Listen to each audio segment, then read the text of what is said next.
திருப்பரங்குன்றத்தில் தீபத்தூணில் தீபம் ஏற்றப்பட வேண்டும் என்று உயர்நீதிமன்றம் உத்தரவிட்டது பின்னர் கூட மாநில அரசு அந்த உத்தரவை நிறைவேற்றாமல் வேண்டுமென்றே எந்தவித முகாந்திரமும் இல்லாமல் அதை தடுத்து நிறுத்தினார்கள்.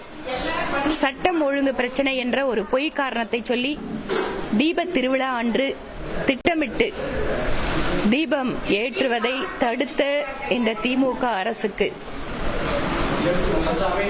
நல்ல புத்தி கொடுக்கணும். தமிழகம் என்பது எப்போதும் தெய்வீக மண். இங்க இருக்கக்கூடிய கோயில்கள், இங்க இருக்கக்கூடிய இறை தெய்வங்கள், இந்த கோயிலை ஒட்டி இருக்கக்கூடிய நம்முடைய கலாச்சாரம், பண்பாடு எல்லாம் தான் தமிழர்களுடைய அடையாளம். தமிழ்நாடு என்றாலே ஒரு கோபுர சின்னத்தை வைத்தது நம்முடைய முன்னோர்கள். அந்த கோபுர சின்னம் ஒரு கோயிலுடைய அடையாளம் என்பது தாண்டி அது தமிழகத்தினுடைய ஒரு அடையாளமாகவே இருந்து கொண்டிருக்கிறது. அப்படிப்பட்ட தமிழர்களுடைய அடையாளத்தை அழிக்கின்ற விதமாக திராவிட மாடல் திமுக அரசு பல்வேறு முயற்சிகளை மேற்கொண்டு வருகிறார்கள். அதில் ஒன்றுதான் திருப்பரங்குன்றத்தில் நீதிமன்றம் உத்தரவிட்டதற்கு பின்பாக கூட தீபத்தூணிலே தீபம் ஏற்ற முடியாமல் போனதற்கு காரணம். நீதிமன்றத்தில் போய் மன்னிப்பு கேட்டது வெட்கமில்லாமல் திமுக அரசு. ஆனால் அவர்களுடைய நோக்கம் என்பது இந்துக்களை உணர்வுகளை புண்படுத்த வேண்டும், இந்து கோயில்களுக்கு உரிய மரியாதை கொடுக்க கூடாது என்பது திமுகவினுடைய ரத்தத்திலேயே ஊறியிருக்கிறது. இன்று முருக பக்தர்கள் பேரவை தமிழகம் முழுவதும் ஒரு கோரிக்கை வைத்திருந்தார்கள்.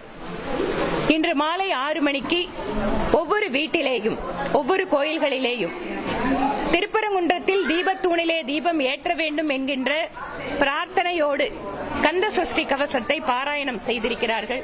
இதில் கோடிக்கணக்கான முருக பக்தர்கள் கலந்து கொண்டிருக்கிறார்கள். இன்று கோவையிலே இந்த கடலைக்கார சந்து பகுதியிலே கோயிலில் தமிழகத்திலுடைய பெண்களுடைய ஆன்மீக சக்தி, தாய்மார்கள் சகோதரிகளோடு இருந்து கந்த சஷ்டி கவசத்தை நான் கட்சி நிர்வாகிகளோடு பாராயணம் செய்திருக்கிறேன். இந்த கந்த சஷ்டி கவசம் என்பது தமிழர்களுக்கு எந்த ஒரு துன்பத்திலேயும் எந்த ஒரு கஷ்டத்திலேயும் துணை நிற்பது கந்த சஷ்டி கவசம். ஆட்சி அதிகாரம் செய்ய முடியாததை கூட ஆண்டவனிடம் நாம் வைக்கின்ற பிரார்த்தனை செய்து முடிக்கும் என்கின்ற நம்பிக்கை கோடிக்கணக்கான மக்களுக்கு இந்த நாட்டிலே இருக்கிறது.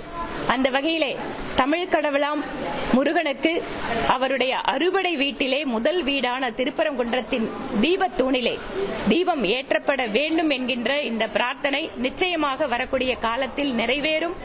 அதற்கு முருகப்பெருமான் அருள் புரிவார். இந்த ஆன்மீக நம்பிக்கையை எந்த ஒரு அரசியல் சக்தியாலும் தடுத்து நிறுத்த முடியாது. ஊழல்வாதிகளை மிரட்டிதான் தேசிய ஜனநாயக கூட்டணி ஒன்று கொண்டிருக்குன்னு ஸ்டாலின் சொல்லியிருக்காரு. ஊழல்வாதிகளை மிரட்டிதான் தேசிய ஜனநாயக கூட்டணியை வந்திருக்கு முதலமைச்சர் ஸ்டாலின் அவர்கள் இவ்வளவு பேசுறவரு அவருடைய அமைச்சரவை சகாவான KN நேரு அவர்கள் மீது வழக்கு பதிவதற்கு உத்தரவிட்டு எத்தனை மாதம் ஆகிறது? அதெல்லாம் ஊழலா தெரியலையா அவருக்கு? தன்னோட பக்கத்துல இருக்கிறவங்கள பார்த்துட்டு இந்த பேச்சு பேசினா அவர் பேசுறதுல நியாயம் இருக்கிறதா மக்கள் நினைப்பாங்க. முழுக்க முழுக்க அமைச்சரவையிலே ஊழல் அமைச்சர்களை வைத்துக் கொண்டு, ஊழல் வழக்குகளை நடத்தி கொண்டிருக்கக்கூடிய அமைச்சர்களை வைத்துக் கொண்டு, ஊழல் குற்றச்சாட்டுக்காக ஒரு சிட்டிங் மினிஸ்டரை வீட்டுக்கு அனுப்பின ஒரு பெருமைக்குரிய முதலமைச்சர் திரு ஸ்டாலின் அவர்கள், அவர் இந்த பேச்சை பேசுறதுக்கு எந்த விதமான அருகதையும் கிடையாது. திமுக கூட்டணி கல்லாப்பட்டி கூட்டணி அப்படின்னு விஜய் சொல்லியிருக்காரு. அது எந்த அளவுக்கு நீங்க திரு விஜய் அவர்கள் அவர் எந்த விதமா புது புது வார்த்தைகளை பற்றி பேசினாலும் அல்டிமேட்டாக திமுகவை வீழ்த்த போவது தேசிய ஜனநாயக கூட்டணி தான். அதனால் மேடை ஏறலாம், வசனம் பேசலாம், கூட்டத்தை கூட கூட்டி காட்டலாம். ஆனால் வாக்குகள் விழுவதென்பது தேசிய ஜனநாயக கூட்டணிக்கு. ஏனென்றால் அவர்களை வீழ்த்த முடிகின்ற சக்தி தேசிய ஜனநாயக கூட்டணிக்கு தான் இருக்கிறது. நன்றி.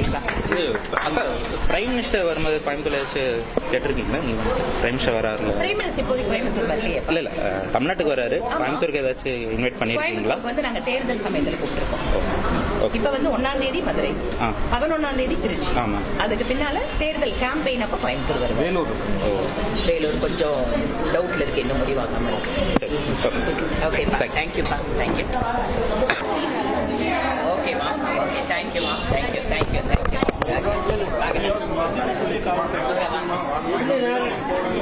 நான் ராமனா எடுக்கிறேன்.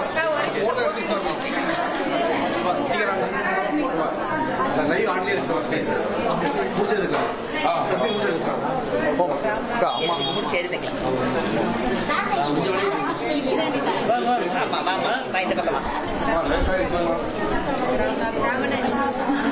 நீ வந்துருப்பா